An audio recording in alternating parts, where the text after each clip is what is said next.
ओम नमो भगवते वासुदेवाय। ओम नमो भगवते वासुदेवाय। ओम नमो भगवते वासुदेवाय।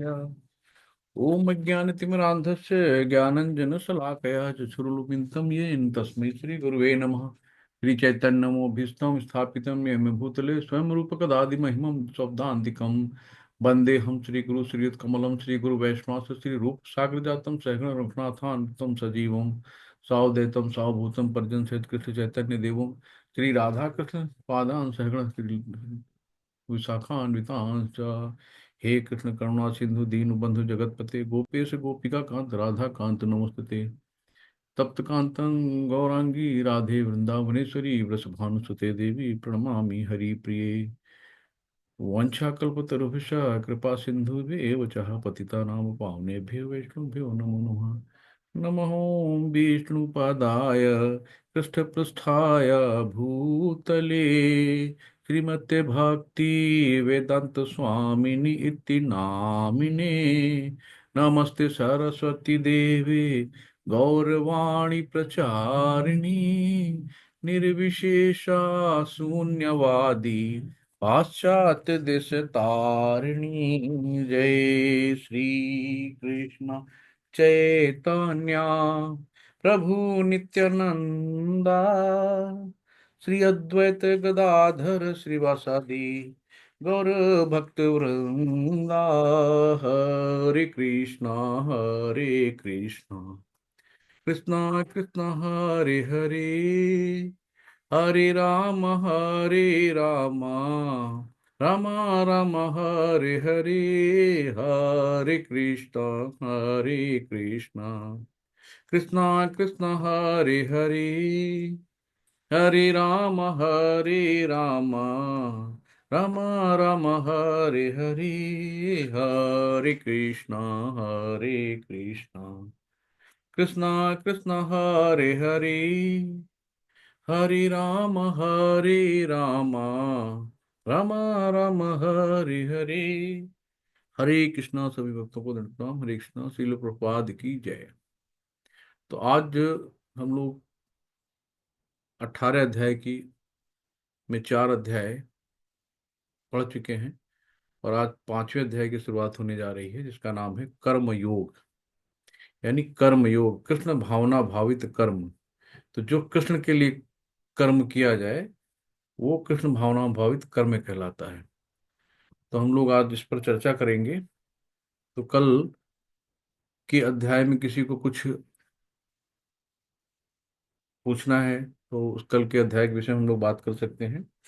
कल का अध्याय जो था हमारा दिव्य ज्ञान योग वाला। तो इसमें जो है कल कुछ क्वेश्चन थे से गुरु को कैसे किया जाए। तो गुरु गुरु जो है उसके जो अंदर शास्त्रों का ज्ञान होता है और अच्छी तरीके से वो अपनी इंद्रियों को अपने वश में रखते हैं। तो हम लोग ऐसे नहीं कर लेते किसी को चलते फिरते। तो हमें देखना होता है कि कितना ज्ञान है इनको, कितना पाप कर्म इनके अंदर है, पुण्य कर्म इनके अंदर है। तो हमें गुरु भगवान की कृपा से मिलते हैं। इसलिए जब हम भगवान की भक्ति करते हैं तो भगवान हमें खुद सच्चे गुरु से मिलाते हैं। तो हम ऐसे कहाँ इतनी भीड़ में जाके ढूंढेंगे कौन से गुरु किसको करें। तो हमारे काम है भक्ति करना। जब भगवान से हम इच्छा जाहिर करेंगे तो भगवान हमारी ऐसी व्यवस्था कर देते हैं और एक सच्चे गुरु से मिलवा देते हैं। तो ये है। हरे कृष्णा। तो हम लोग अब आगे चलना चाहेंगे। तो ये आया कर्म योग। यानी कि कर्म क्या है? ज्ञान जो कर्म करते हैं, मतलब कर्मयोग कैसे होता है कि ज्ञान में जो कार्य किया जाए, यानी कि ज्ञान से बुद्धि से जो कार्य किया जाता है उसको हम कर्मयोग कहते हैं।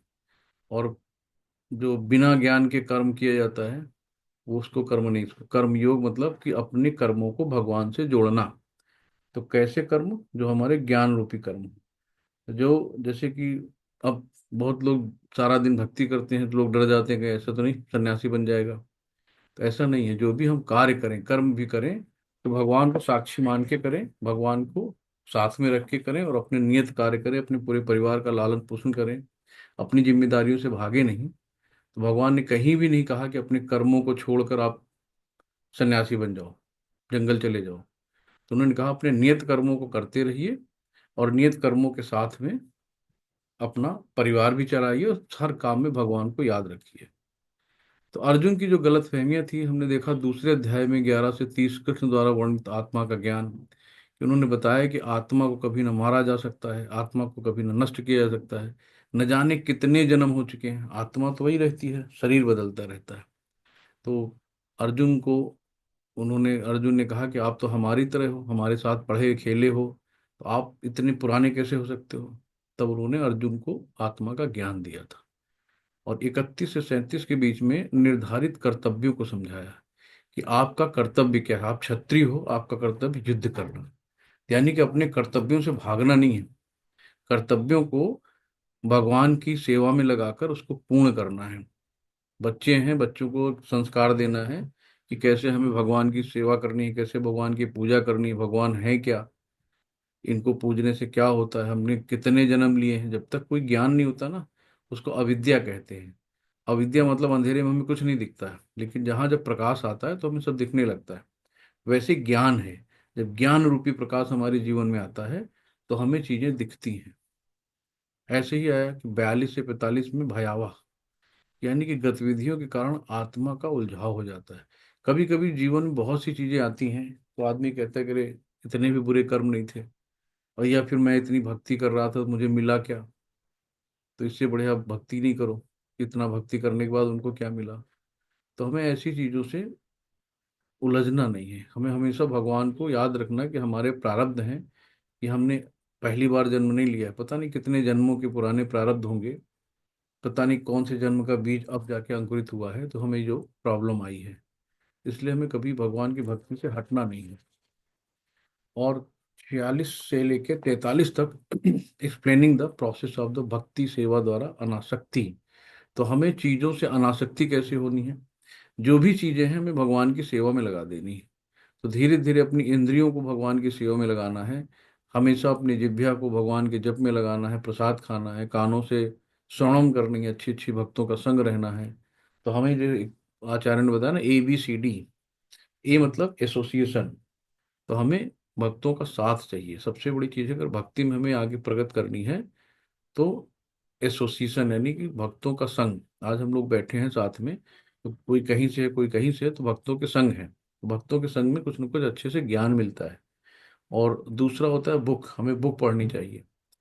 तो बुक से जो शास्त्रों में कभी भी कोई भी इधर उधर की बातें नहीं रहती। मोबाइल में तो आपको बहुत सी बातें मिल जाएंगी, लेकिन शास्त्रों में एकदम भगवान की वाणी है, तो हमें कभी गलत या गुमराह रास्ते में नहीं ले जाती। तो ए से हो गया एसोसिएशन, बी से हो गया बुक, सी से हो गया चैंटिंग, यानी कि हमें चैंटिंग करनी है, हरे कृष्ण कृष्ण कृष्ण हरे हरे, हरे राम राम राम हरे हरे। तो हमें चैंटिंग करनी है। और उसके बाद डी, डी से हो गया डाइट। तो डाइट हमें बहुत सतर्क होकर खाना है, इधर उधर का खाना नहीं खाना है। जो हमारे लिए भगवान ने दिया है उतनी उस नियत में रहना है, बिना प्याज लहसुन का खाना खाना है, और बिना भगवान को भोग लगाए यानी प्रसाद लगाए कभी भी खाना नहीं खाना है। तो इन चारों चीजों को अगर हम ध्यान में रखते हैं, ABCD, एसोसिएशन, बुक, चैंटिंग और डाइट, तो हम धीरे धीरे भक्ति में आगे बढ़ सकते हैं। इसी तरीके से तीसरे अध्याय में 17 से 18 एक्सप्लेन किया है भगवान ने, ज्ञान में व्यक्ति के लिए कोई कर्तव्य नहीं है। जो ज्ञानी व्यक्ति है वो हमेशा भगवान की सेवा में लगा रहता है, वो अपने लिए कोई काम ही नहीं करता है। अध्याय 4 है, टेक्स्ट 33 एक्सप्लेन में सभी प्रकार के यज्ञ कार्य ज्ञान में परिणित होते हैं। तो जो भी हम यज्ञ करते हैं, यज्ञ यानी कि जो भी हमने भगवान के लिए समर्पित किया, तो वो हमारे ज्ञान में परिणित हो जाते हैं। और चौथे अध्याय के अंतिम पद में कृष्ण ने अर्जुन से फिर से उठने और लड़ने के लिए कहा कि अर्जुन, भ्रम हो रहा है, त्याग का काम, त्याग या काम है ना। तो अर्जुन से कहा कि उठो और लड़ाई करो, युद्ध करो, तुम क्षत्रिय हो, तुम्हारा कर्तव्य है लड़ना। तो तुम इस तरीके से हथियार डाल के बैठ जाओगे तो लोग तुम्हें कायर कहेंगे, तुम्हारे पर हंसेंगे कि देखो छत्री, ये कैसा कायर बन गया, ये बिना लड़ाई हार गया। तो इस तरीके से हम लोगों ने पीछे देखा, और और भी देखा था कर्म अकर्म विकर्म। तो जो अपने लिए कर्म किया जाता है, अपने स्वार्थ के लिए कर्म काम किया जाता है, वो सकाम कर्म में आता है, कर्म में आता है। और जो विकर्म है, जो शास्त्रों को ताक पे रख के काम किए जाते हैं, यानी कि जो गलत काम किए जाते हैं, वो विकर्म में आते हैं। और अकर्म है जिसमें फल की इच्छा न हो, हमें भगवान के लिए कर्म करना, अकर्म करना आता है। तो यहाँ पे अर्जुन की उलझन। अर्जुन उवाच संन्यासं करणाम कमर कर्मणा कृष्ण पुनर्योग संशिष यच्छ्रेष एतयोरेकम तन्मे ब्रूहि सुनिश्चितम। अर्जुन ने कहा, हे कृष्ण, पहले आप मुझसे कर्म त्यागने के लिए कहते हैं और फिर भक्ति पूर्वक कर्म करने का आदेश देते हैं। क्या आप अब कृपा करके निश्चित रूप से मुझे बताएंगे कि इन दोनों में से कौन अधिक लाभप्रद है? अर्जुन यहाँ कंफ्यूज हो गए कि भगवान, आपने तो पहले कहा कि सारे कर्म को त्याग दो, और फिर कहते हो भक्ति पूर्वक कर्म करो। अब भाई किसी से अगर कहा जाए तो अगर दो बातें बता दो तो कहते हैं इसमें सरल कौन है? जो काम सरल हो उसको पहले कर लिया जाए। या तो हम आप कहो कर्म त्याग दें, और या भक्ति पूर्वक कर्म करें। तो इस असमंजस में थे, तो भगवान ने इनकी शंका दूर की। श्री भगवान उवाच संन्यास कर्म योगस्य निःश्रेयस करावुभो तयोस्त कर्म संन्यास सात कर्म योग विशिष्यते। श्री भगवान ने उत्तर दिया, मुक्ति के लिए तो कर्म का परित्याग तथा भक्तिमय कर्म कर्मयोग दोनों ही उत्तम है, किंतु इन दोनों में से कर्म के परित्याग से भक्ति युक्त कर्म करना श्रेष्ठ है। यानी कि जो भक्ति है वो सबसे सर्वश्रेष्ठ मानी गई। भक्ति के द्वारा आप जल्दी मुक्ति पा सकते हैं, जल्दी भगवान के शरण में जा सकते हैं भक्ति और सेवा करके। तो हमें क्या करना है? इन दोनों में से भगवान ने बताया कि भक्ति युक्त कर्म करना श्रेष्ठ है। यानी जो भी कर्म करो उसमें भगवान को जोड़ लो, तो यही योग है, कर्म योग। कुछ भी करो। अब कभी कभी जो अच्छे कर्म होते हैं, उन कर्मों की भी हमें सजा मिलती है। यानी कि बहुत अच्छे कर्म करना भी कहीं ना कहीं हम इसमें डाल देते। तो यहाँ एक राजा नृग थे। तो उन्होंने क्या किया, बहुत दानी थे। तो राजा नृग ने ब्राह्मणों को गाय दान करी। तो 100-100 के ग्रुप में दान हो रही थी गायें, तो उसमें से एक गाय किसी दूसरे ब्राह्मण की टोली में चली गई। तो अब जब ब्राह्मण ने देखा कि ये तो मेरी गाय इन्होंने दान कर दी, तो जबकि राजा नृप को नहीं पता था कि ये हमने मतलब गाय चली गई, हमने देखा है नहीं देखा। उस ब्राह्मण ने उनको श्राप दे दिया कि जाओ तुम छिपकली बन जाओ। तो जो अब राजा को पता भी नहीं था कि गलती कहाँ से हुई। वो तो आराम से सत्कर्म ही कर रहे थे, और सत्कर्म करने की वजह से भी उनको उनको छिपकली बननी पड़ी। लेकिन जो लोगों का, इन लोगों का जो साधु महात्माओं का श्राप होता है, वो कहीं ना कहीं भले के लिए होता है। तो छिपकली बनने के बाद फिर कृष्ण जी आए, और कृष्ण जी ने उनको उस कुएं से बाहर निकाला, कुएं में पड़े थे, और इनका उद्धार हो गया, सीधे भगवत भगवत धाम चले गए। तो कृष्ण द्वारा मुक्ति मिली। भ्रामक गतिविधियों का परिणाम कबूल करना है, इसलिए मुक्ति भक्ति सेवा केवल आत्मा के लिए शुभ कर्म है। तो हमारी जो सेवा होती है उसमें हमारी आत्मा शुद्ध होती है। भक्तिमयी सेवा जो होती है, प्रेममयी भक्तिमयी सेवा से हमारी आत्मा शुद्ध होती है। तो इसलिए हमें भक्ति करना है, और कभी अपने पारिवारिक दायित्वों से दूर नहीं भागना है। हमें पारिवारिक दायित्वों को पूर्ण करके भक्ति योग करना है, ना कि बीवी बच्चे माँ बाप को सबको छोड़ के भक्ति करनी है। तो हमें ये नहीं करना है कि बच्चे रो रहे हैं और हम सन्यासी बन गए। भगवान ने कहा है कि गृहस्थ बनकर भी आप भगवान की अच्छी भक्ति कर सकते हैं। तो इसको गृहस्थ आश्रम कहते हैं। तो गृहस्थ आश्रम में रह के जिज्ञासा करो, भगवान के नाम को जपो, भगवान के लिए जो भी काम करना उन्हीं के लिए करो, प्रसादम बनाओ, भगवान को भोग लगाओ, मंदिरों में दान करो। सब गृहस्थ लोगों से ही यहाँ के सब मंदिर वगैरह चलते हैं। तो सभी सन्यासी बन जाएंगे तो कैसे काम चलेगा? सारे कर्म को छोड़ने से अच्छा है कि कर्म फल से भगवान की सेवा करो। जो भी कर्म करो वो तेरा तुझको अर्पण होता है ना, भगवान को सौंप दो। तो इस तरीके से हम लोग क्या करेंगे कि जो भी कर्म करेंगे उसे भगवान में, भगवान की सेवा में लगा देंगे। और हम लोग जब इस तरीके से सोचेंगे तो हमें किसी चीज से बहुत आसक्ति नहीं रहेगी। धीरे धीरे अपने आप डिटैचमेंट रहेगा। कभी भी हमारे साथ कोई घटना घटती है तो उतना दुख नहीं होगा। जब हम ये ज्ञान में आ जाएंगे कि हम शरीर नहीं आत्मा है। तो सन्यासी कोई कर्म नहीं करता है, इसलिए कोई कर्म के बंधन में नहीं रहता, वो चुपचाप सिर्फ भगवान की भक्ति करता है। तो उसको भगवान की भक्ति करता है और भगवान के लिए कर्म करता है, तो उसको क्या कहते हैं? अकर्म कहते हैं। अब वैराग्य की उचित समझ, तो यहाँ पे जो भक्ति रसा संधमित है वहां पे ये दिया हुआ है। पापिंचिन तया बुद्ध्या हरि संबंधी वस्तुनः ममुच्छु भी परित्यागो वैराग्यम फल्गु कथ्येत। यानी एक फल्गु वैराग्य होता है, झूठ मूठ के वैराग्य। देख तो लिया भगवाधारी हैं कि जो लोग भगवान से संबंधित चीजों को, मुक्ति को प्राप्त करने के लिए उत्सुक होते हैं तथा उन्हें भौतिक होने के लिए सोचना, उन्हें उनके त्याग को अधूरा कहा जाता है। कि मन में तो, मन से त्याग कर दिया हमने, अपनी इंद्रिय विषयों का समाज की नजरों में परित्याग कर दिया, लेकिन मन वहीं लगा है, दिमाग वहीं रहता है। तो ये नहीं करना है कि इंद्रिय विषय का सुख छोड़ने के बाद भी स्वाद चला जाना चाहिए। ये नहीं कि रसगुल्ले छोड़ दिए लेकिन अब बाहर बैठे थे, रसगुल्ले की याद आ रही है। तो हमें क्या करना है कि पूर्ण रूप से जो भी करना है भगवान के ऊपर समर्पित हो जाना है। तो यहाँ पे तीन चीजें होती हैं। जैसे योगी होता है, त्यागी होता है सन्यासी यानी कि, और भक्त होता है। अगर योगी जो भोगी है, जैसे भोगी को गृहस्थ कहते हैं, भोगी को कोई धन मिलता है तो उठा के अपने घर पे रख लेता है, कि अरे वाह आज बड़ी चीज मिल गई। लेकिन अगर वही ध्यान त्यागी या सन्यासी को मिलता तो कहता नहीं यार, ये दूसरे की अमानत है, इसको जिसकी उसी को दे दो।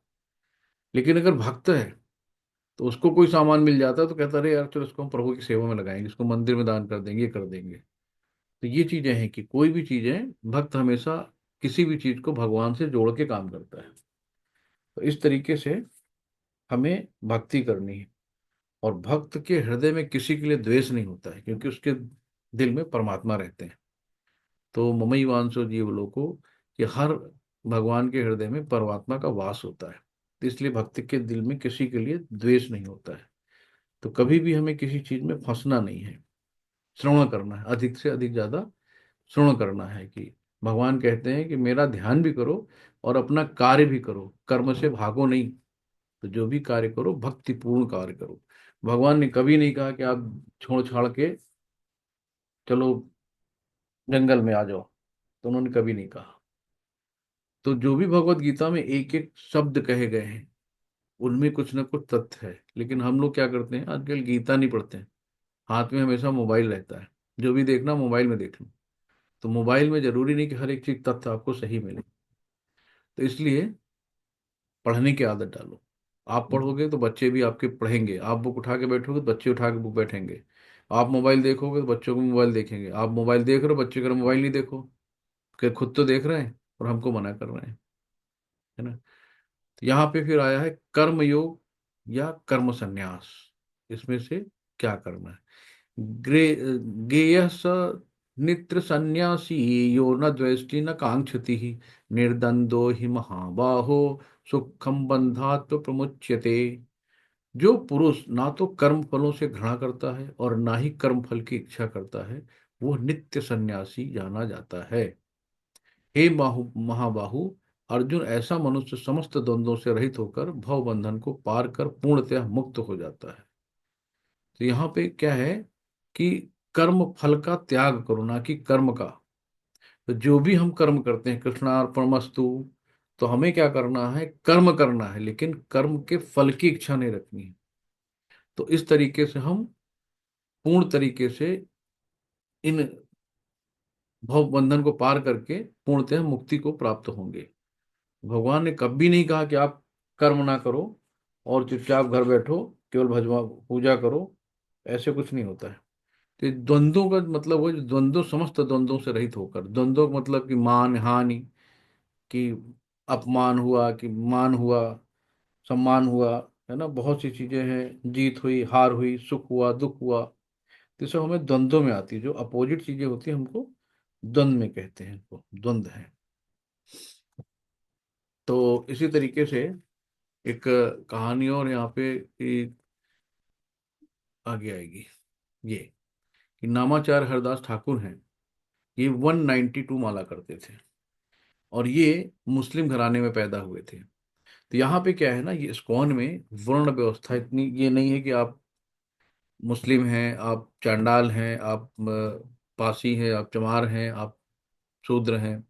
यहाँ पे जो वर्णाश्रम है शुद्ध, उसके भाव भक्ति और उसकी ज्ञान के आधार पे उसको दिया गया है। तो ये मुस्लिम घराने से थे, और चैतन्य महाप्रभु जी को मिले तो बड़े दूर रहते थे, दूर से उनको देखते थे कि मुझे कहाँ पसंद करेंगे, मैं तो मांस खाने वाला हूँ, और चैतन्य महाप्रभु हमें कहाँ अपने शरण देंगे।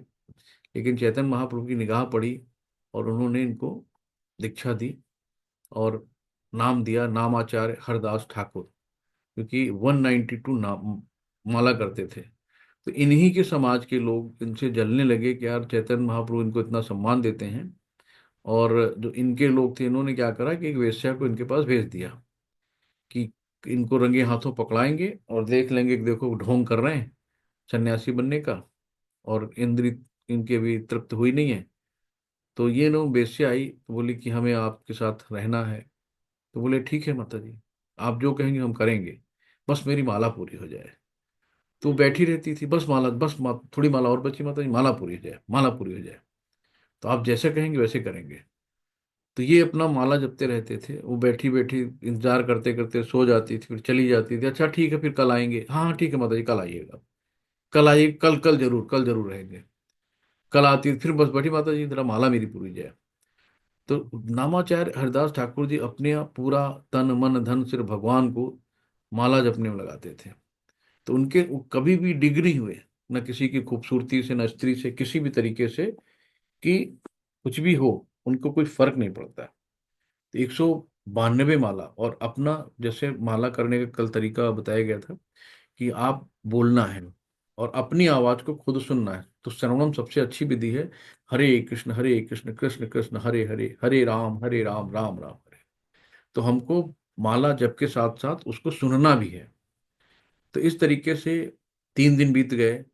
तो चौथे दिन जो वेश्या थी क्षणबद्ध हो गई, क्योंकि उसमें रस आने लगा कि जब वो नाम जपते थे हरे कृष्ण, तो क्या करेंगी, सुनेंगी तो है ही ना। तो कहीं ना कहीं तो कानों में भगवान का नाम जा रहा है। तो उनकी बुद्धि पलट गई। तो इसीलिए कहते हैं साधु संत के जो संगत होती है ना, उस संगत से ही हमारी भाग्य खुल जाते हैं। और ये भी वहां पे माला लेके बैठ गई, हरे कृष्ण कृष्ण कृष्ण हरे हरे, हरे राम राम राम। तो इन्होंने भी दीक्षा ले ली। तो इस तरीके से होता है कि संघ का रंग, एसोसिएशन बहुत जरूरी है, श्रवण बहुत जरूरी है। तो इसी तरीके से हम लोग आगे चलते हैं। ये 10वां श्लोक है। ब्रह्माण्यधाय कर्माणि संग त्यक्ता करोति यः लिप्यते न संपापेन पद्य पत्र विमांस भसः। जो व्यक्ति कर्म फलों को परमेश्वर को समर्पित करके आसक्ति रहित होकर अपना कर्म करता है, वो पाप कर्मों से उसी प्रकार अप्रभावित रहता है जिस प्रकार कमल पत्र जल से अस्पृष्ट रहता है। तो आपने देखा होगा कमल के पत्र पे पानी वानी पड़ता तो डिटैच रहता, पानी से उसको कोई मतलब ही नहीं रहता, निर्लिप्त रहता है। तो उसमें लिप्त नहीं रहता है, पानी आता है अपने आप निकल जाता है। तो उसी तरीके से कहा गया है कि हमें सारे काम करने हैं, और जो भी काम करने कर्म के बंधन में बंधना नहीं है, उसमें आसक्ति नहीं बनानी। जो भी कर्म किया कृष्णार्पणमस्तु, तो सब भगवान को सौंप देना है। तो हमें किसी भी तरीके से उसमें लिप्त नहीं होना है। तो हमें उलझना नहीं किसी तरीके से। तो हमें उपलब्धियां, जैसे हमने बहुत बड़ी उपलब्धियां पाली, तो जैसे उपलब्धि मिली मैंने किया है, ये मेरा बच्चा है, मैंने मकान बनवाया है, तो हमें उसमें नहीं करना, सब कृष्ण का है। तो जो भी काम करो सब भगवान को सौंप दो। तो हमें उसमें लिप्त नहीं होना, आसक्ति नहीं रखनी है, डिटैच रहना है। तो कर्म करो लेकिन कर्म के फलों का त्याग करो। जैसे हनुमान जी ने क्या करा था, हनुमान जी ने लंका को भगवान राम को भेंट के रूप में जलाया। तो हनुमान जी की गुस्सा जो हुई ना, उस गुस्सा में भी उसने अपने अपने भगवान के लिए काम किया। यानी कि राम को भेंट के रूप में दिया कि ये देखो हमने लंका जला दी। उन्होंने अपनी शक्ति का प्रदर्शन नहीं किया कि देखो मैं बड़ा बलवान हूं। तो उन्होंने अपनी शक्ति का प्रदर्शन भी भगवान की सेवा के रूप में किया। वो अपने कर्म के फल से नहीं जुड़े थे, उन्हें उसे तुरंत प्रभु की अगली सेवा में शामिल होने के लिए सक्षम किया। क्योंकि उनकी हर सांस प्रभु की सेवा के लिए थी। तो हमें किसी भी चीज में निर्लिप्त हो, मतलब उससे अलग रहना चाहिए, उसमें लिप्त नहीं रहना चाहिए। हमें अपनी उपलब्धियों को कृष्ण के चरण कमलों में रखना चाहिए, ताकि इससे लगाव से छुटकारा मिल जाए। तो हमारी आसक्ति कब कम होगी? जब हम हर चीज भगवान के बच्चे हैं, भगवान के हैं। ये बच्चे, हमें एक जिम्मेदारी मिली है, तो हमें क्या करना है कि अपनी जिम्मेदारी को बखूबी निभाना है। बच्चों को अच्छे से पढ़ाई देनी है, अच्छे से पढ़ाना है, अच्छे से लायक बनाना है। तो ये भगवान के दिए हुए बच्चे हैं। तो हम जब इस तरीके से सोचेंगे तो सब कुछ अच्छा ही अच्छा होगा। तो प्रभुपाद जी, शायद वीडियो है क्या, प्रभुपाद जी वहां पे जब बाहर गए, फॉरेन में, यूरोपियन कंट्री में, वहां इनको कोई नहीं जानता था। पार्क में बैठ के अकेली माला करते थे। लेकिन आज देखिए कि श्रवणों में इतनी शक्ति, जो हिप्पी लोग इधर उधर बैठे रहते थे, तो वो कहते थे कौन बैठा है, क्या कर रहे हैं, हरे कृष्ण कृष्ण कृष्ण हरे हरे, हरे राम राम राम हरे हरे। तो धीरे धीरे वो प्रभुपाद जी के साथ हरे कृष्ण बोलने लगे, और उनको उसमें आनंद आने लगा। क्योंकि वहां पे आदमी शराब में, लड़की में कहीं खुशी ढूंढ रहा था, लेकिन वहां पे खुशी मिल नहीं रही थी, मन अशांत था। तो वहां पे प्रभुपाद जी एक ज्ञान रूपी चिराग लेके पहुंचे, तो उन लोगों को अच्छा लगने लगा। और अच्छा लगते लगते धीरे धीरे तो श्रवण कीर्तन में रुचि आने लगी। और आज देखिए प्रभुपाद जी ने कितने कम समय में लगभग 108 मंदिर पूरे वर्ल्ड में बनवाए, और एक से एक भव्य, विशाल। तो इसके बाद हम लोग आते हैं, विद्या विनय संपन्ने ब्राह्मणे गविहस्तिनि सुनी चैव श्रोपाके च पंडिता समदर्शिनः। तो जो विनम्र साधु पुरुष अपने वास्तविक ज्ञान के कारण एक विद्वान तथा विनीत ब्राह्मण गाय, हाथी, कुत्ता तथा चंडाल को समान दृष्टि यानी समभाव से देखते हैं। तो जो भी विनम्र साधु पुरुष होता है, वो अपने ज्ञान के कारण, उसको पता है कि ममई वांसो, यानी कि जो अंश मेरे में भगवान का है वो उस कुत्ते में भी है, उस गाय में भी है, उस हाथी में भी है। तो सबको एक दृष्टि से देखता है, किसी में भेद नहीं करता है। और चंडाल, चंडाल का मतलब होता है जो कुत्ते का मांस खाता है, उसको चंडाल कहते हैं। तो उसको भी एक ही दृष्टि से देखता है कि भाई इसके कर्म कुछ हमसे खराब थे, तो आज ये निम्न योनि में आया है। हमारे कर्म कुछ इससे अच्छे थे, हम थोड़ा सा, हमारी चेतना अच्छी आ गई, हम मनुष्य योनि में आ गए। लेकिन हैं सब भगवान के, परमात्मा के ही हैं जीव। तो सबको समभाव से देखता है। ये दुनिया निश्चित रूप से एक बेहतर जगह होगी यदि सभी का साथ मिल सके। इस विचारधारा से सार्वभौमिक भाईचारा कहा जाता है। भौमिक, सार्वभौमिक भाईचारा कहा जाता है, लेकिन यह कहीं भी व्यवहार में नहीं देखा गया। कारण यह है कि एक सामान्य सार्वभौमिक मार्गदर्शन, पिता को स्वीकार करने के लिए सार्वभौमिक भाईचारा एक दूर का सपना होता है। सभी लोग कहते हैं ना कि गॉड इज वन, लेकिन कोई मानता है क्या? सब कहते हैं भगवान एक है, लेकिन कोई कहता है ये मेरा अल्लाह है, ये मेरे क्राइस्ट चर्च हैं, ये मेरे बौद्ध हैं, ये मेरे कृष्ण जी हैं। तो आपस में ही सब एक दूसरे से बटे हैं। तो इसलिए भगवान ये कहा प्रभुपाद जी, यदि दुनिया निश्चित रूप से एक बेहतर जगह होगी यदि सभी का साथ मिल जाए। सर्वधर्म परित्याजम मामेकम शरणं व्रजम, अहम त्वाम सर्व पापेभ्यो मोक्ष्यसिमामि मा शुचु। भगवान स्वयं कहते हैं कि सभी धर्म को त्याग के एक बार मेरी शरण में आ जाओ, तुम्हारे सारे पापों से मैं तुम्हें मुक्त कर दूंगा, डरो मत, भगवान स्वयं कहते हैं। लेकिन फिर भी कोई नहीं समझता इस चीज को। तो कृष्ण, भगवान कृष्ण को वो पिता होना चाहिए। यानी कि भगवान कृष्ण अगर पिता हैं तो जितने भी बच्चे हैं सब उन्हीं की संतानें हैं ना। तो पिता एक, सब कहते हैं कि गॉड इज वन, लेकिन फिर भी यहाँ पे लड़ाई है, युद्ध है। यहाँ पे दिखाया गया है इंद्रिय का कैसे कैसे गिरते हैं लोग। तो यही संस्पर्श जा भोगा, दुख योग न यो न एवते, आदंतवंत कौन्तेय न तेषु रमते बुधा। बुद्धिमान मनुष्य दुख के कारणों से भाग नहीं लेता, जो कि भौतिक इंद्रियों के संसर्ग से उत्पन्न होते हैं। हे कुंती पुत्र, तुम ऐसे भोगों का आदि तथा अंत होता है, अतः चतुर व्यक्ति उसमें आनंद नहीं लेता। अब देखिए, जो पिछले हम लोगों ने पढ़ी थी ना, पांच ज्ञान, पांच इंद्रियां। तो इंद्रियां क्या है? जीभ, नाक, कान, त्वचा, जिह्वा। तो हम लोग क्या करते हैं, इसी में फंसे रहते हैं। जैसे कि दिन जहाँ लाइट जलती है, तो लाइट को देख के कितने कीट पतंग आके कितना लाखों की संख्या में मर जाते हैं। आप बरसात में देखिए कि सुबह देखो कितने ढेर बने रहते हैं। तो उनका जो इंद्री है, जो देखने के लिए उनकी कमजोरी है, तो उन्होंने जहां लाइट देखी वहां जाके अपनी जान दे दी। ऐसे ही दूसरा है कि भौरा। भौरा क्या करता है? सुगंध के लिए जहां उसने फूल देखा, वो उसमें जाके अंदर गया, फ्लावर जहां उसने रात में बंद हुआ जाके वहां मर गया। तो ये देखिए मछली का दिखाया है कि यहाँ पे जिह्वा है। तो जिह्वा क्या करती है कि जहां मछली के कांटे में वो लगाया जाता है केचुआ वगैरह, तो पानी के सहारे उसको जहां पे महक मिली, तो मछली तुरंत आ जाती है और अपने जिह्वे को कंट्रोल ना करने के कारण अपना प्राण दे देती है, वो भी फंस जाती है जाल में। और ये है हिरन। हिरन की सबसे बड़ी कमजोरी होती है सुनना, श्रवणम। तो इसको एक तरह की म्यूजिक बहुत अच्छी पसंद होती है। तो जो शिकारी लोग होते हैं वो ऐसी मृदंग, ऐसी म्यूजिक बजाते हैं कि वो म्यूजिक के जाल में आके हिरन फंस जाता है। और ये एक हाथी है। ये स्पर्श इसकी बहुत बड़ी कमजोरी है। तो इसको क्या करते हैं कि एक हाथनी, हथनी को सामने बांध दिया जाता है और बीच में एक गड्ढा खोद दिया जाता है, और उस पे ऊपर से ऐसे लगता है कि कुछ है नहीं, गड्ढा वड्ढा ऊपर से पाट दिया जाता है। और हाथी जब हथनी को देखता है तो दौड़ता हुआ उसके पीछे आता है और जाके गड्ढे में गिर जाता है।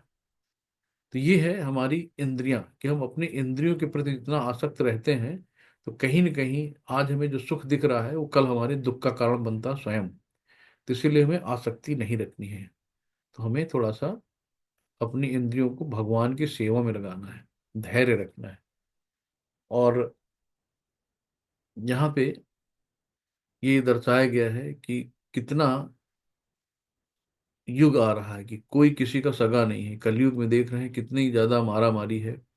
हर व्यक्ति न किसी की इज्जत से खेल रहा है, कोई किसी को मार के ले रहा है, कोई धन लूटे जा रहा है, कोई किसी को चाकू से मार रहा है, किसी की हत्या कर रहा है। तो कितना कलह है और कितना दुख। यहाँ पे कोई सुखी नहीं है, दुखालय शाश्वतम है। यहाँ पे हमें सिर्फ से इन सबसे बचना है। तो एक ही रास्ता है, सबसे सिंपल रास्ता है, भक्ति करो और यहाँ से निकल लो। यहाँ कोई दोबारा लौट के नहीं आना चाहेगा। तो हमें सिंपल वे में भगवान कृष्ण की शरण में जाना है। भोक्ताराम एक तपसाम सर्वलोक महेश्वरम सुहृदय सर्वभूतानाम ज्ञात्वा माम संत रक्षति। तो यहाँ पे यही होता है कि जब भी हम कोई चीज खाएं पिएं, तो हमें क्या करना है, इसको शांति सूत्र भी कहा गया है।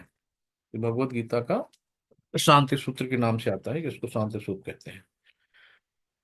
तो हमें, मुझे समस्त यज्ञों का, तपस्याओं का परम भोक्ता, समस्त लोकों का तथा देवताओं का परमेश्वर एवं समस्त जीवों का उपकारी एवं हितैषी जानकर मेरे भावनामृत से पूर्ण पुरुष भौतिक दुखों से शांति लाभ करता है।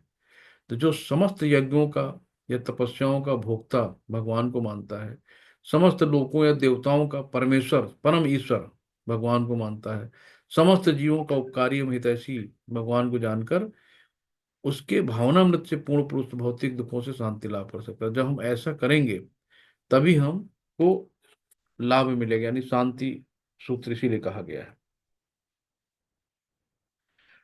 तो हमने क्या करा, हमने पुण्य कर्म किए, पुण्य कर्म करने के बाद भी हमें वापस आना पड़ेगा। यानी कि जो देवी देवताओं को पूजते हैं देवलोक में जाते हैं, जो क्या नाम पितरों को पूजते हैं पितृलोक में जाते हैं। तो हमें क्या करना है कि हमें जाना है भगवत धाम। तो हमें सिर्फ किसको पूजना है? सिर्फ और सिर्फ भगवान को। तो अगर कभी कभी होता है ना कि बैकुंठ धाम में भी अगर छोटा भी मतभेद होता, तो वापस पृथ्वी में आना पड़ेगा। तो इसमें एक जय विजय ने क्या करा था कि जय विजय ने चार कुमार आए। तो चार कुमार को जय विजय, विष्णु जी उस समय आराम कर रहे थे, तो विष्णु जी के द्वारपाल हैं। तो उन्होंने चार कुमारों को अंदर जाने नहीं दिया, तो नारायण के दर्शन से उनको रोक दिया। तो जय विजय को उन्होंने तुरंत श्राप दे दिया है, जाओ तुम राक्षस बन जाओ। लेकिन जो भी महापुरुष, अभी फिर कहा गया कि जो भी महापुरुष किसी को श्राप देते हैं तो उसके पीछे उसका उद्धार भी जरूर सोचते हैं, उनका गुस्सा भी उनका वो होता है। तो जय विजय ने क्या करा कि 3 जन्मों के बाद उनका उद्धार हुआ। तो जय विजय का जो पहला जन्म हुआ, हिरणाक्ष और हिरण्यकश्यप। तो हिरणाक्ष और हिरण्यकश्यप बहुत बहुत शक्तिशाली थे, तो भगवान ने उनका उद्धार किया। फिर अगला जन्म उनका ये कुंभकर्ण और रावण का हुआ, तो इस रूप में भी उनका उद्धार हुआ भगवान के हाथों से। फिर तीसरा जन्म उनका हुआ था, ये जो कौन थे माता जी, जो 100 अपराध माफ करने के बाद 100वें पे उनका गला काटा था। तो तीसरा जन्म इनका ऐसे हुआ था, तो भगवान के हाथों मुक्ति का पाके फिर पहुंचे थे। यानी वैकुंठ लोक में रह के भी अगर कोई अपराध करता है तो उसको यहाँ पे आना पड़ता है वापस। इसलिए हमें बहुत बचना है, भक्तों के संग रहना है, कभी भी वैष्णव अपराध नहीं करना है, और हमेशा अच्छी बुक पढ़नी है, साधु संतों का संग करना है, भगवान की सेवा करनी है, मंदिर जाना है। तो जब हम ऐसी चीजें अपने आचरण में ले आएंगे तो अपने आप धीरे धीरे हमारा जो जन्मों जन्मों का मन में मैल है, जो कलमश है, वो धीरे धीरे साफ हो जाएगा, मन शांत हो जाएगा। तो एक ही विधि है इसको, हरे कृष्ण कृष्ण कृष्ण हरे हरे, हरे राम राम राम हरे हरे। बहुत सरल उपाय बताया गया है कि आपको सिर्फ नाम जप करना है, 4 नियमों का पालन करना है, मांस नहीं लेना है, नशा नहीं करना है, व्यभिचार नहीं करना है, जुआ नहीं खेलना है। तो आप सोचो कि कलयुग में कितने पाप हैं और इन पापों से हम कैसे बच पाएंगे। लेकिन कम से कम एक तो प्लस पॉइंट है ना, जो कलयुग जहाँ रहता है, तो हम 4 पापों से तो मुक्त हो गए ना, जैसे हम इस्कॉन में जुड़े। तो जैसे हमने एक प्लस पॉइंट हो गया कि हम 4 पापों से पहले के पहल मुक्त हो गए। तो इतने पापों से कम 4 पापों से तो बच गए। अब ये 4 पाप धीरे धीरे और पापों से हमें बचाएंगे। यानी कि और भी चीजें अगर इन 4 पाप होते हैं, करते रहते हैं, तो उसके साथ में न जाने कितने पाप और होते चले जाते हैं। लेकिन ये 4 जो मास्टर पाप हैं, इनकी वजह से हम बहुत से पापों से बच जाएंगे और धीरे धीरे हमारा मन अपने आप शुद्ध और साफ होता जाएगा। तो हमें, जी प्रभु जी, वो शिशुपाल था, हाँ आप हाँ पूछ हाँ, रहे थे। जी जी जी, हाँ मतलब शिशुपाल, तो आखिरी जन्म उसका वो हुआ था। तो इस तरीके से हमें क्या करना है कि इन 4 पापों से बचना है। कलयुग इन्हीं पे वास करता है, तो तभी हमें वो रहेगा। अब ये देखिए, किसी को मान लो सोने की ईंट मिल जाए तो उसका पेपर वेट के रूप में यूज नहीं करेगा। ये तो कोई बुद्धिमानी है नहीं कि सोने की एक ईंट मूल्यवान है और इसे कागज के वजन के रूप में उपयोग करने से बेहतर है, बेहतर उद्देश्यों के लिए यूज किया जाए। भाई इससे थोड़ा थोड़ा सोना काट काट के अगर हम भगवान की भक्ति में लगाएं, अपने यूज में भी लें, ये तो बुद्धिमानी होगी। लेकिन हम इसको पेपर वेट के यूज करें, कोई मतलब ही नहीं ना। इसी प्रकार बहुमूल्य मानव जीवन का उपयोग सांसारिक अर्थ भोग के बजाय वास्तविक सुख प्राप्त करने के लिए किया जाना चाहिए। तो हमारा जो मनुष्य का जन्म मिला है ना, करोड़ों अरबों खरबों का है। तो ये जो बच्चे पैदा करके अपना पेट भरना है, सोना खाना, ये सब पशु समान है। तो हमें क्या करना है कि उनसे तो कुछ उठके होना ना। पशु भी, जो गाय भैंस बैल कुत्ते बकरी, वो भी बच्चे पैदा कर लेते हैं, वो भी अपना पेट भर लेते हैं, वो भी आराम से नींद पूरी कर लेते हैं, वो भी अपना परिवार पालते हैं। वही तो हम भी कर रहे हैं। तो आखिर हमें मनुष्य का जन्म क्यों मिला? तो कुछ तो उद्देश्य होगा कि मानव जीवन जीवन दिया है भगवान ने, तो केवल यही थोड़ी कि अपनी इंद्रिय तृप्ति के लिए दिया कि आप जाओ बढ़िया चटकारे लगाओ, खाओ पियो डांस करो पिक्चर देखो, बच्चे पैदा करो, सो जाओ आराम से। इसके लिए तो जीवन नहीं मिला है। तो हमारा जीवन सोने की ईंट की तरह है। तो इसको पेपर वेट मत बनाओ, इसका मूल्य समझो कि हमें जो भगवान ने शरीर दिया है, तो इसको दिया है कि भगवत प्राप्ति के लिए, कि हमें इसी युग में बड़े भाग्य मानुष तन पाया, सुर दुर्लभ सद ग्रंथन गाया। कि बड़े भाग्य से मानुष का जन्म मिला है, सबको नसीब नहीं है। इवन देवता लोग भी तरसते हैं कि एक बार हमें भगवान का मानो का स्वरूप मिले जिससे मैं भक्ति कर सकूं। तो हर जो शुद्ध वैष्णव होता है उसको मुक्ति नहीं चाहिए, वो मुक्ति नहीं मांगता है। भगवान तो मुक्ति लिए खड़े रहते हैं, ले लो भैया मुक्ति ले लो, छुट्टी करो, आगे हम चलें। भक्त कहता भगवान मुझे मुक्ति नहीं चाहिए, मुझे भक्ति चाहिए, सिर्फ भक्ति चाहिए। एक भक्त था, वो रोज मंदिर में जाके भगवान के दर्शन करता था, बड़ा विनीत भाव से खड़ा रहता था।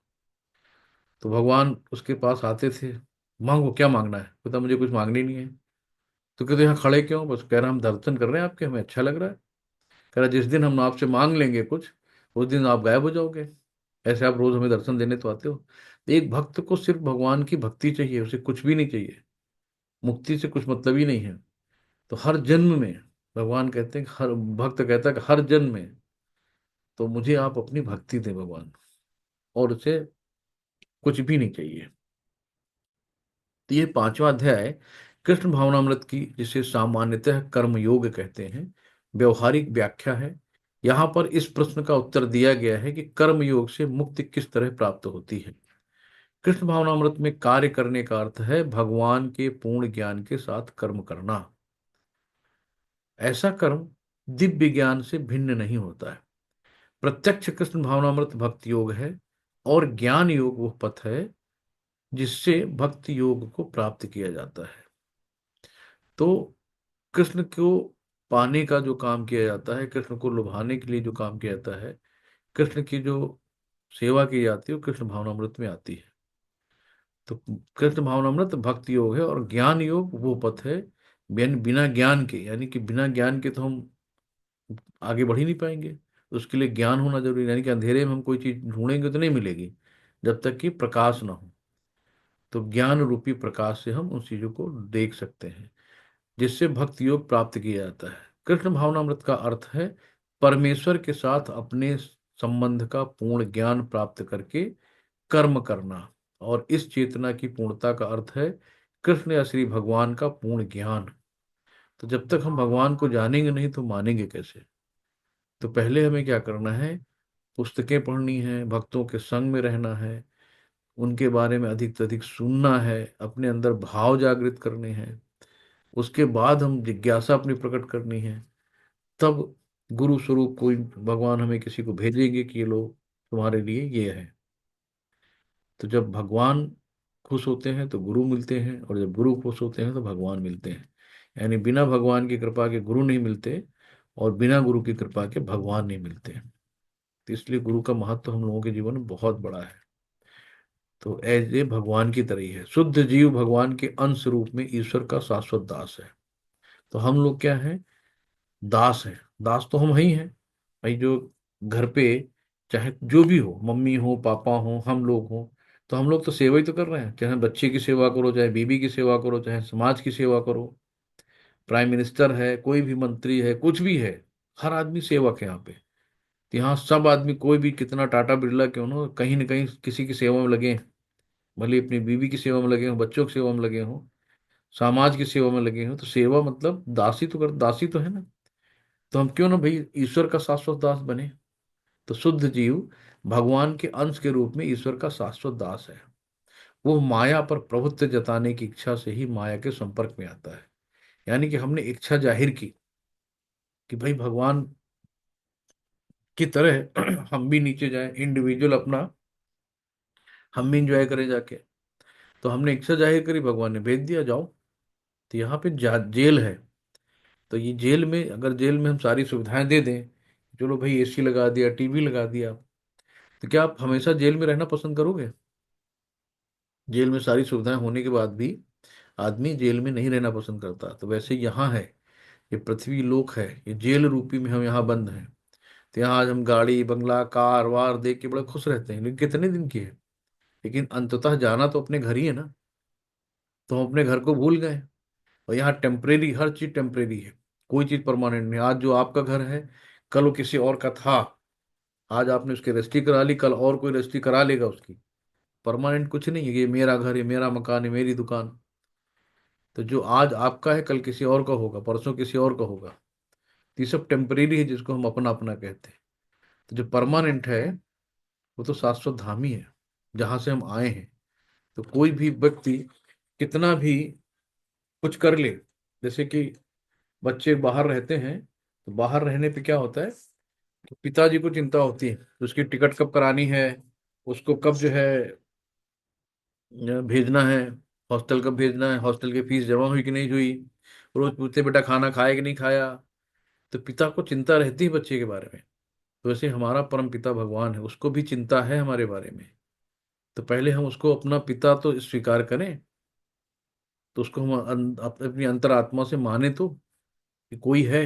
भाई कोई भी सिस्टम चलाने के लिए उसके पीछे कोई ना कोई होता है ना। कोई भी टाटा बिरला फैक्ट्री चला रहा है, सब कुछ चला रहा है, एक सिस्टम चला रहा है, तो उसके पीछे कोई तो है जो इतना बड़ा ब्रह्मांड को चला रहा है। उसके पीछे कोई तो होगा, अपने आप तो होता नहीं सब कुछ। ऑटोनॉमस बॉडी है, उसको नियंत्रण कोई तो करता है। इन चीजों को हमें हमेशा ध्यान रखना है। और जब माया पर प्रभुत्व जताने की इच्छा से ही माया के संपर्क में आता है, और यही उसके कष्टों का मूल कारण है। ये हमारा, हम खुद अपने आप में आई एम क्रिएटर, कि अगर आज हम सुखी हैं तो अपने कारणों से, दुखी हैं तो अपने कारणों से। हर व्यक्ति को पता है कि जब कष्ट होता है ना तो कहता है, भगवान इतने भी बुरे कर्म नहीं किए। उसको पता नहीं इतने भी बुरे मतलब कुछ तो बुरे कर्म किए हैं। तो जब तक वो पदार्थ के संपर्क में रहता है, उसे भौतिक आवश्यकताओं के लिए कर्म करना पड़ता है। किंतु कृष्ण भावनामृत उसे पदार्थ की परिधि में स्थित होते हुए भी आध्यात्मिक जीवन में ले आते हैं। तो जब हम लोग भगवान से हर चीज को जोड़ देते हैं ना, तो उसमें हमारा कुछ होता ही नहीं है। तो हमें प्रत्यक्ष रूप से लगता है कि जो भी सब चीजें हैं वो भगवान है। जो कर रहे हैं भगवान कर रहे हैं, हम एक निमित्त मात्र हैं, हम कुछ भी नहीं कर रहे हैं। जो हमसे करा रहे हैं भगवान करा रहे हैं। तो जब हम सब चीजें उस पर छोड़ देंगे कि अगर हम ईश्वर को मानते हैं तो ईश्वर की भी माने, कि हमारे मन का हुआ तो बहुत अच्छा, और अगर हमारे मन का नहीं हुआ तो इसमें भगवान की इच्छा शामिल है। तो इस तरीके से जब हम सोचेंगे तो हमें कभी किसी भी चीज का मलाल नहीं होगा कि अरे ये कैसे हो गया, ये कैसे हो गया। तो आपन सोची होत है तो बहुत अच्छी, अगर अपनी सोची नहीं हो रही है तो उसमें भगवान की मर्जी है। तो भगवान हमारे लिए कभी बुरा नहीं चाहेंगे। तो इसलिए हमें हर चीज पे भगवान को केंद्र मान के सब काम करने पड़ते हैं। तो किंतु कृष्ण भावनामृत उसे पदार्थ की परिधि में स्थित होते हुए आध्यात्मिक जीवन में ले आता है, क्योंकि भौतिक जगत में भक्ति का अभ्यास करने पर जीव का दिव्य स्वरूप पुनः प्रकट हो जाता है। तो इस भौतिक जगत में जब हम भक्ति का अभ्यास करेंगे, एक दिन में कुछ नहीं आता है। तो आज हमने सोचा भक्ति कर लें, हो गया। तो अभ्यास से तो कौन ते है। तो हमें अभ्यास करना पड़ेगा, रिपीटेड एक्सपोजर। किसी भी चीज को हम बार बार लगातार करते हैं तो हमारी उसकी आदत पड़ जाती है। तो इसलिए जब हम लगातार करते रहेंगे तो धीरे धीरे हमें भक्ति में आने का भाव प्रकट होगा। और जब भाव होगा तब हम साधु संग के संगत में जाएंगे। फिर लगेगा यार चलो एक ग्रुप जा रहा है, ग्रुप के साथ हम भी हो लेते हैं। तो कितने जब वैष्णव होते हैं ना, एक दूसरे को देख के कितना सीखते हैं हम लोग।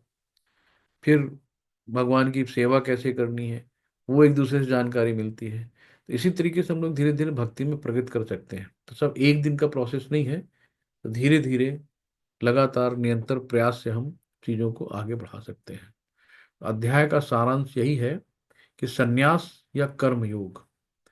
तो इसमें संन्यास से बड़ा कर्म है। तो कर्म करो, कर्म करते हुए यानी कि अपनी जिम्मेदारियों का निर्वाह करते हुए सन्यासी बने रहो। तो कर्म को नहीं छोड़ना है कि सब छोड़ो घर बार चलो हरिद्वार। तो ये नहीं करना है कि घर बार छोड़ के हम लोग हरिद्वार चले गए। कर्म योग बड़ा है, सन्यास बड़ा है। ये हम लोगों ने 2 से 6 श्लोकों में देखा कि इस चीजों के निष्काम कर्म बंधन से मुक्त करता है। तो हमें निष्काम यानी कि जो भी कर्म करना भगवान के लिए करना है, अपने लिए नहीं करना है। तो हम कर्म के बंधनों से हमेशा मुक्त रहेंगे, और परमात्मा पर ध्यान के द्वारा मुक्ति मिलती है। तो हमें हमेशा परमात्मा का ध्यान करना है। हरे कृष्ण कृष्ण कृष्ण हरे हरे, हरे राम राम राम हरे हरे। तो इस तरीके से हमारा मन पे लगाम लगेगा। धीरे धीरे मन शांत होगा, मन का कल्मश दूर होगा, मैल दूर होगा, और हम भक्ति को पा सकते हैं। हरे कृष्णा, सभी को दंडोत प्रणाम। इसमें किसी को कोई क्वेश्चन हो तो आप लोग पूछ सकते हैं। हरे कृष्णा। हरे कृष्णा प्रभु जी, धन्यवाद। हरे किसी का कोई प्रश्न है तो आप लोग हैंड रेज करके पूछ सकते हैं या चैट में भी लिख सकते हैं।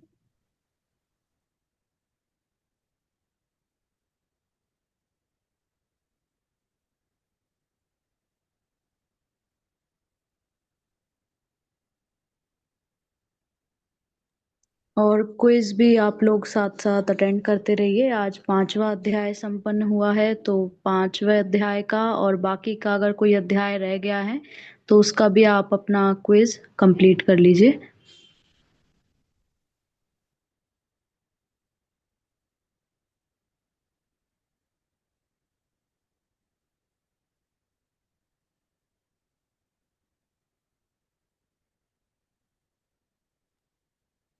जी प्रभु जी, कोई हैंड रेज तो नहीं है, चैट में भी नहीं है प्रश्न। जी जी, मेरी वॉइस धीरे आ रही थी क्या माता जी? नहीं प्रभु जी, आपकी वॉइस ठीक आ रही है बिल्कुल। और शायद प्रभु जी का कोई नेटवर्क इशू रहा होगा। हाँ हाँ, वही मैंने कहा कि चलिए, तो फिर हम लोग मीटिंग बाइंड करते हैं। वांछा कल्पतरुभ्यश्च कृपा सिंधु एव च पतितानां पावनेभ्यो वैष्णवभ्यो नमो नमः। अनंत कोट वैष्णव वृंद की जय, शिल प्रपाद की जय, सभी भक्तों की जय। हरे कृष्णा, सभी को दंड प्रणाम। हरे कृष्णा। हरे कृष्णा हरे कृष्णा। हरे कृष्णा प्रभु जी, दंडवत प्रणाम। हरे कृष्णा माता जी, हरे हरे कृष्णा। कृष्णा। हरे कृष्णा प्रभु जी, दंडवत